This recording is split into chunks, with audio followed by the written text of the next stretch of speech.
कोल्हापूर पोलिसांनी प्रशांत कोरटकरची चौकशी केली आहे। जुना राजवाडा पोलीस ठाण्यातल्या एका रूममध्ये ही चौकशी करण्यात आली।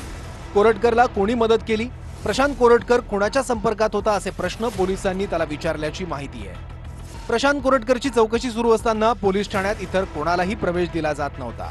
पोलीस अधिकाऱ्यांचे मोबाईल सुद्धा बाहेरच काढून घेतले गेले। प्रशांत कोरटकरला काल कोल्हापूर पोलिसांनी तेलंगणाच्या मंचरियालमधून अटक केली। आज सकाळी कोरटकरला कोल्हापुरात आणण्यात आलं। त्यानंतर काही शिवप्रेमीही पोलीस ठाण्याबाहेर पोहोचले। जे आपल्या महाराजांच्यावर जे हे अशी विद्रूप शब्द टाकतात ना, त्यांना चुकीची माफी नसलीच पाहिजे।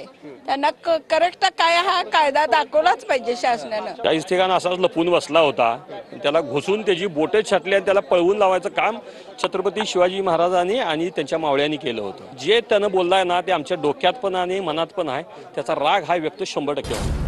25 फेब्रुवारीच्या मध्यरात्री इतिहास अभ्यासक इंद्रजित सावंत यांना कोरटकरनं धमकी दिली। यावेळी त्यानं छत्रपती शिवाजी महाराज आणि छत्रपती संभाजी महाराज यांच्याबद्दल बदनामीकारक वक्तव्य केलं। 25 फेब्रुवारीच्या संध्याकाळी प्रशांत कोरटकर विरोधात गुन्हा दाखल करण्यात आला। 26 फेब्रुवारीला प्रशांत कोरटकरनं त्याच्या नागपूरमधील निवासस्थानातून पळ काढला। 27 फेब्रुवारीला प्रशांत कोरटकरनं छत्रपती शिवाजी महाराजांना नमस्कार करतानाचा व्हिडिओ व्हायरल केला।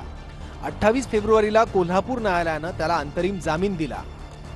11 मार्चला कोल्हापूर पोलिसांनी मुंबई उच्च न्यायालयात अपील केलं। उच्च न्यायालयानं हे प्रकरण पुन्हा कोल्हापूर न्यायालयात पाठवलं। 18 मार्चला कोल्हापूर न्यायालयानं कोरटकरचा अटकपूर्व जामीन रद्द केला। 22 मार्चला कोल्हापूर पोलिसांनी प्रशांत कोरटकर विरोधात लुकआउट नोटीस जारी केली। 23 मार्चला त्याला पोलिसांनी तेलंगणातून अटक केली।